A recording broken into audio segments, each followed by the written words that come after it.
The New York Times put out an article saying that I'm a Russian asset. This morning, a CNN commentator said on national television that I'm an asset of Russia.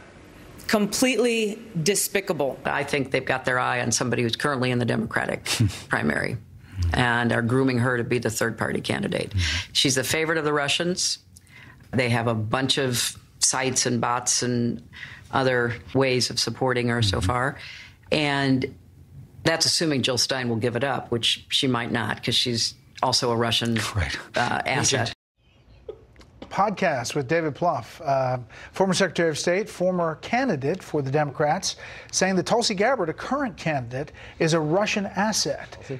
If Democrats were trying to somehow squelch Tulsi Gabbard's effort in the primary, this wouldn't seem to be the way to do it. No, and I don't think it's responsible to call a member of our military, a veteran, a Russian asset. So I don't think that's a helpful comment. And I think you're going to see a lot of Democrats come out and say the same.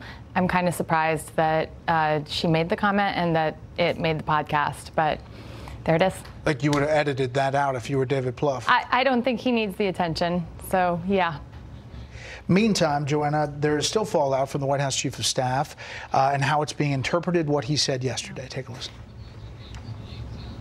Mick had a moment of truth and then realized that that was not going to be good for the president and had to walk it back. Mick Mulvaney was right. Look, we withhold foreign aid to influence foreign policy decisions all the time. Whatever might have been gray and unclear before is certainly quite clear right now that the actions were related to getting some of the Ukraine to do some of these things. I think he clarified it.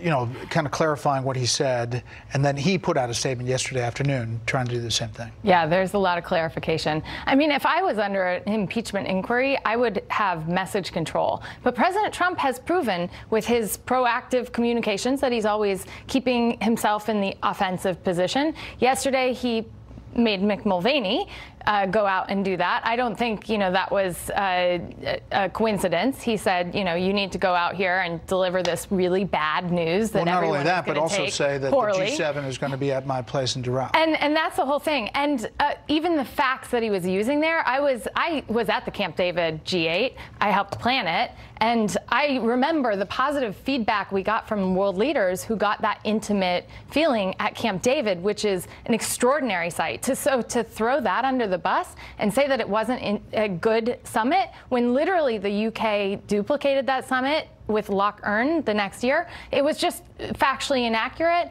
I knew he, was thrown out there without much information, but it seems like he was put up for a very long time and said things he probably regrets. We're going to do winners and losers, but I don't have a lot of time, so we're going to stay positive very quickly. We're only going to do winners. Let's go. Winners down the row. Oh, but my loser is my loser is you and me and all of us who had to watch the Democratic debate instead of watching the Nationals win the pennant. No. All right, he chooses. You don't have to. But my winner is Charles, because Charles Krauthammer would have loved this moment. There you go. I am so happy. I only wanted to do a winner, so that's so lovely. It's the Carters. The Carters have now been married for 26,766 days, making the longest marriage of a presidential couple, just overtaking George H.W. Bush and Barbara Bush. And I have to say, so many congratulations, because I love a happy marriage. And my winner is you for your new book that is coming out, 3 Days at the Brink, which sounds she's going to be back on the panel so often.